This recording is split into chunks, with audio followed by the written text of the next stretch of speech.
Hi there, and welcome to Envision Central Heber. Thank you for your interest in this process. So why Envision Central Heber?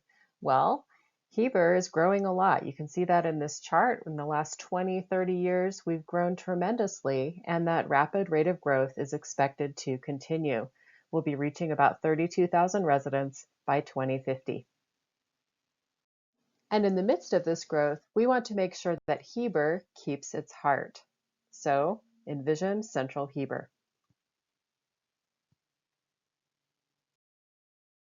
Central Heber is a regional center. What happens here matters to those who live here, to those who do business here, and to those who shop, work, eat, play here.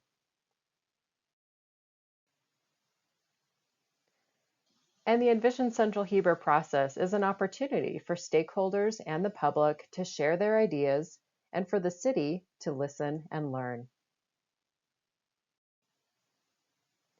And the desired result? A broadly supported long-term vision and a plan with enough detail to implement supportive policy. A lot of other communities have been down this road ahead of us. St. George is a great example with a vibrant downtown, as is Glenwood Springs, and they even have a train, just like we do. We're taking direction from the Heber City's Envision 2050 general plan. In it, you can see that we're called to enhance and strengthen downtown, the heart of our community. We're also encouraged to look at areas for mixed-use housing and mixed housing types, especially adjacent to the downtown and in emerging centers. And then finally, we're asked to consider land use changes to grow the tourism hub at 600 West and 400 South and connect it to Main Street along the 100 South corridor. We've taken a look at downtown before in general in our general plan. But now it's time to look at all of this together in more detail. There are some other planning efforts underway. You've probably heard about the UDOT bypass study. Several alternatives have been identified for the bypass. Funding is in process. This road will likely be built within our 2050 timeframe. What does that mean? Well, there are new possibilities for Main Street as the bypass is implemented. Main Street will still see lots of traffic, but no trucks. And there's potential for street renovation, slower speeds, medians, a quieter atmosphere, a better place to enjoy if you're a pedestrian or somebody who wants to go shopping or dining on Main Street. And then, of course, there's the airport study, but that's out of this study area. So here's the process and roadmap. Our study area is outlined in pink, bounded roughly by 500 North and 600 South, 500 East on the east, and then the Recreation and Tourism District on the west. It includes about 1,400 households, about 4,000 residents, and about 280 businesses. So this is the study area. It includes Main Street as a sub-district, the central neighborhoods as a second district, and then third, the Recreation and Tourism District. And there they are all together.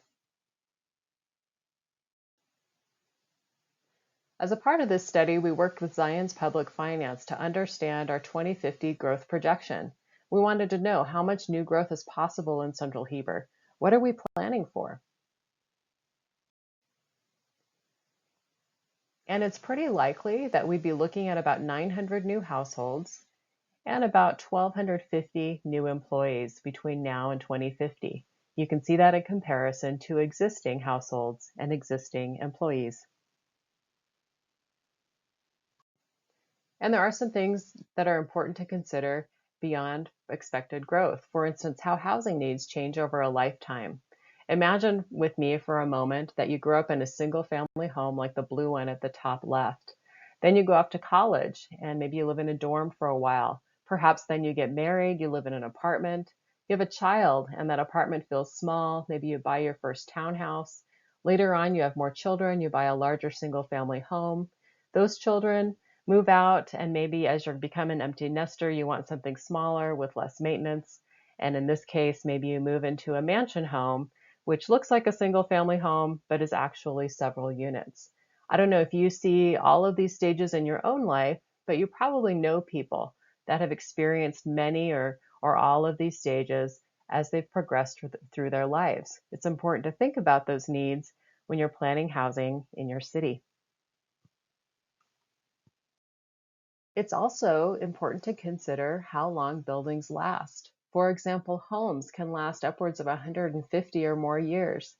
At that point, houses generally need major renovation or major maintenance if they haven't been well maintained for a long period of time. Other uses last a lot less time. For instance, retail, warehouse, office, we can see those uses turn over and change and get rebuilt multiple times within our own lives.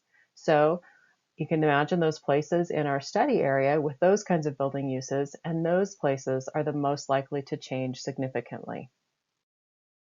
And then finally, it's important to remember that our general plan is essentially a center strategy. We have a center located at Main Street, and we have a center located in the Recreation and Tourism District. And those centers can reduce pressure on open space and single-family neighborhoods. So for example, a vibrant Main Street can reduce pressure on adjacent central neighborhoods. So if not growth in central Heber, then what? What's the impact on the heart of a community with little economic focus? Well, imagine these things. Maybe the edges of town attract almost all investment because that's where land is cheaper, easier to develop. If that were to happen, we'd see Main Street deteriorating because the focus simply is elsewhere. We might see little reinvestment in central neighborhoods or as housing stock, and new neighborhoods develop outside of town, and over time, central neighborhoods could become less desirable. The result overall is that the city loses its heart and central Heber declines. We don't want to see that. And so we have a public stakeholder process to make sure that Heber keeps its heart. We're providing research and information to stakeholders and the public. We're seeking broad public feedback and input. We're building plans directly from that input. We're being transparent throughout, and we hope that that builds momentum and trust for implementation. So last November, we had a number of workshops. We asked in a survey, what do you value? What do you imagine? And people worked on maps together, answering the question, as we grow, what do we need to hold on to? How should we accommodate anticipated growth?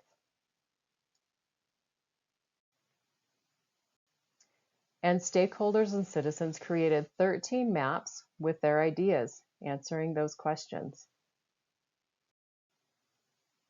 And we also learned a lot from surveys. Here's some of what we learned. How supportive of you are of developing a plan for Central Heber? Most people strongly support developing a plan. And we asked people what they love about Main Street currently. And most often people said, we love its potential. We see what it could be. They also like its old buildings, its small, quaint feel, the park, the historical buildings, the sense of community. What would they change? Well, the traffic, less of it. They'd like parking issues resolved. They'd like it to be walkable. So lots of changes as well are envisioned. Also ask people what they'd like to do on Main Street. They'd like to shop, to eat, to gather. They'd like there to be restaurants, cafes, dining, movies, things for families to do.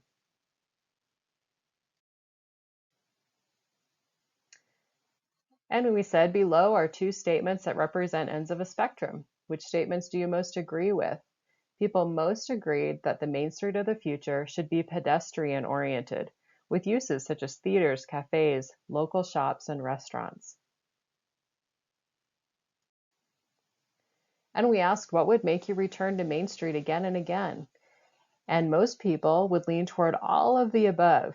great restaurants, changing art and cultural installations, recreational activities, community activities. So lots of interest in gathering and things to do. We also asked people about central neighborhoods. They said they love the historic homes, the sense of community, the neighbors, the quiet, the wide streets, the single family houses. But there were a lot of changes as well, mostly involving infrastructure, sidewalks, lighting, wanting improvements in those areas so the place is more walkable and welcoming and feels more safe. And then we asked about the planned recreation and tourism district just west of our central core. And people would like to see the ability for walking, trails, gathering, activities there. What would they like to do? A lot of what they'd like to do on Main Street.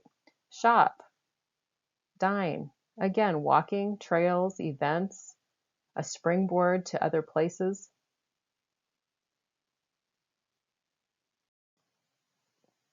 And we asked about the focus for the Recreation and Tourism District. And the two on the left received the most support, making the most of the train and the valley's history and emphasizing Heber as a launch pad for regional outdoor adventure.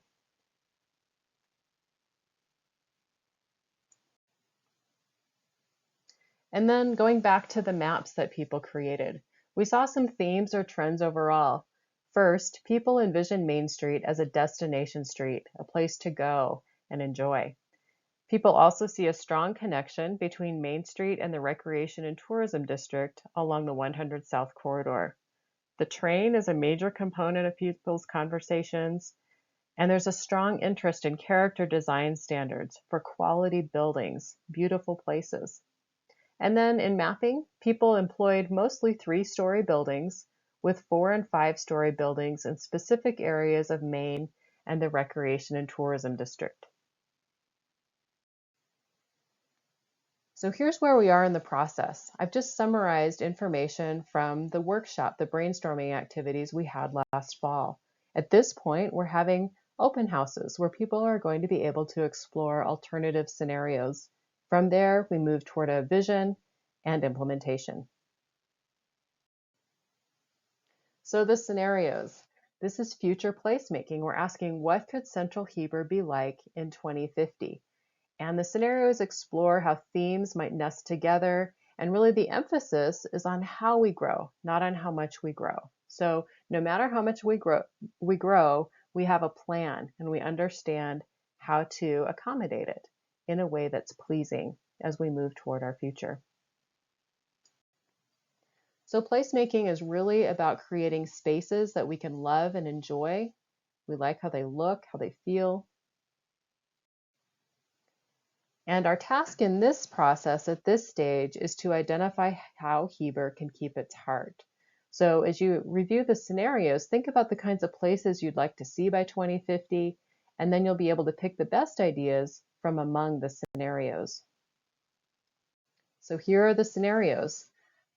The first one is called Main Street is Open for Business, Living, and Fun. The second one is Destination Heber, Stay and Play. And the third one is Historic Town, Growing Town. These scenarios are available at City Hall. Beside the scenarios, you'll see lots of legend information, photos, graphics, descriptions, all things that are rather hard to see online. So we encourage you to visit the posters at City Hall in person and take the full survey there. But here's some brief descriptions. So let's look at Main Street first. Here we're zooming into Main Street across each of the 3 scenarios.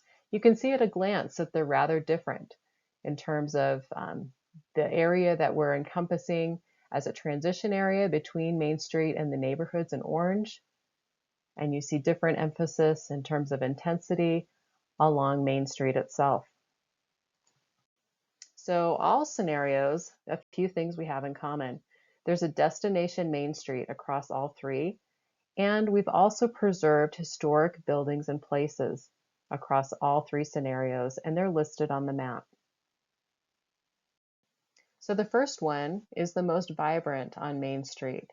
It's the one where housing and businesses are employed and encouraged in order to support the fun stuff like shopping and dining that we all would like to see there. There's a 2-block area on each side of Main Street for a comfortable transition to the neighborhoods. Taller buildings have step backs, meaning the taller parts of the buildings are in the interior of blocks so they don't feel so tall right on Main. There are pedestrian-friendly streets throughout on this scenario, and we're also testing the idea of a public parking garage. And here's the second scenario for Main Street. It has a smaller transition area to the neighborhoods. The tallest buildings are on Main Street and then transition down. We're also testing alleys just off of Main Street for quieter shopping and dining, and then also testing park once streets with diagonal parking so you can park nearby a business or a restaurant and then walk. And then the third scenario envisions a large Main Street gateway area as you come into town. It's less concentrated than along historic Main. We've limited heights on parcels next to historic places. There's no transition area between Main and the neighborhoods because the buildings are not as tall. We're featuring a history walk and also parking lots, surface lots for people to park. Those are the scenarios for the Main Street area. Let's take a look at the Recreation and Tourism District next. These are the scenarios for each of them. All scenarios include a gateway area around the Midway Lane and 6 West area. There is missing middle and workforce housing by the planned high school. Missing middle is housing that's kind of between single-family homes and apartments, so townhomes, mansion homes, those sorts of things, things we used to build quite a lot of but haven't built as much of in recent decades. Neighborhood commercial is included, restaurants, retail, office in all of the scenarios as well. So here's the first scenario, Main Street open for business, living, and fun. This scenario features a cultural center gateway as you come in from Midway. Maybe there's a flexible venue or anchor there. It might have train history, performing arts, a number of other opportunities. It's supported by retail, restaurants, and office. There's a plaza for gathering. And then by the train, there's supportive retail, restaurants, and office. There's pedestrian-friendly streets throughout in this scenario. And then, of course, housing by the planned high school. The second scenario is the most vibrant for the Recreation and Tourism District. We're envisioning one large linear corridor along 600 West with retail, restaurants, and services along a park once street. So again, that diagonal parking where you can get out near a restaurant and walk over. This scenario also features perhaps a hotel convention anchor that supports tourism and regional recreation. It has the widest range of missing middle and workforce housing options near the high school. And then finally, the last scenario envisions a recreation gateway. So that supports existing uses like the train, the rodeo, the ball fields. There's a new trail depot and featuring trails and links to existing trails, a new conservation garden. There's supportive retail and restaurants and office by the train depot. And then this scenario tests bike and pedestrian-friendly streets. So linking up the bike paths and trails networks that are envisioned.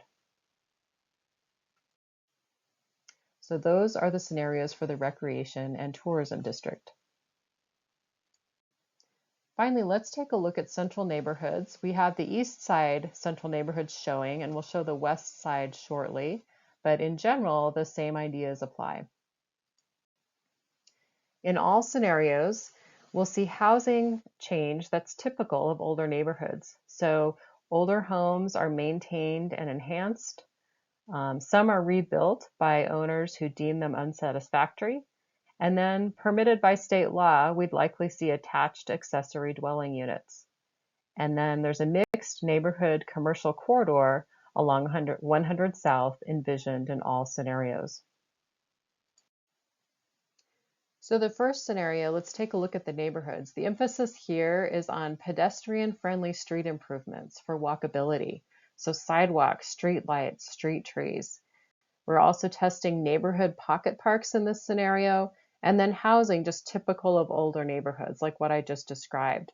We're also looking at a mixed-use corridor that includes both 100 South and Center Street, so a larger corridor in this scenario.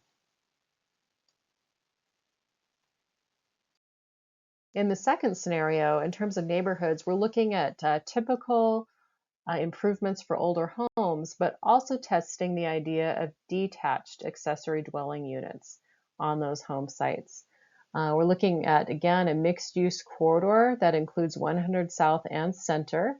This corridor has the largest mix of uses among the scenario, and we're also looking at an alley, perhaps, in places between 100 South and Center Street, just providing a quiet place for people to shop and dine. And then in the third scenario, we see the neighborhoods change the most. So we have typical neighborhood change that I've described, but we're also testing detached ADUs plus flag lots. So that's punching into an existing lot and building a house in the back of a home site. And then cottage home infill as well.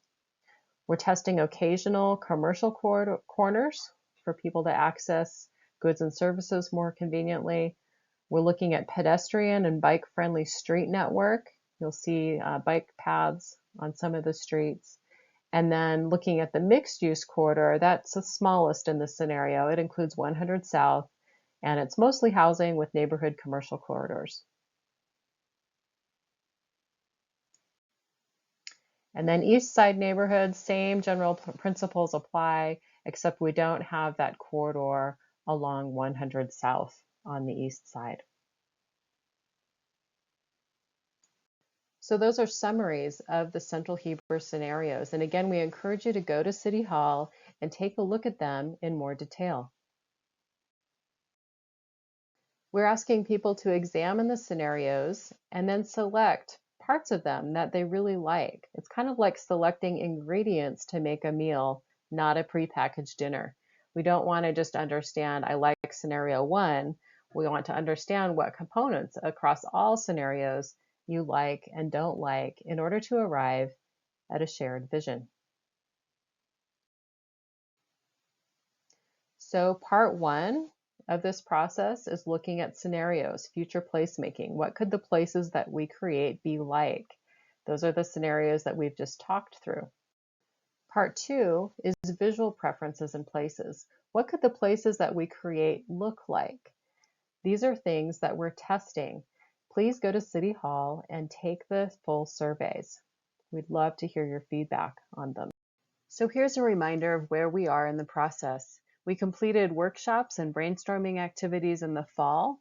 We've recently held our open houses, our second set of workshops where people could express preferences about alternative scenarios and visual preferences as well.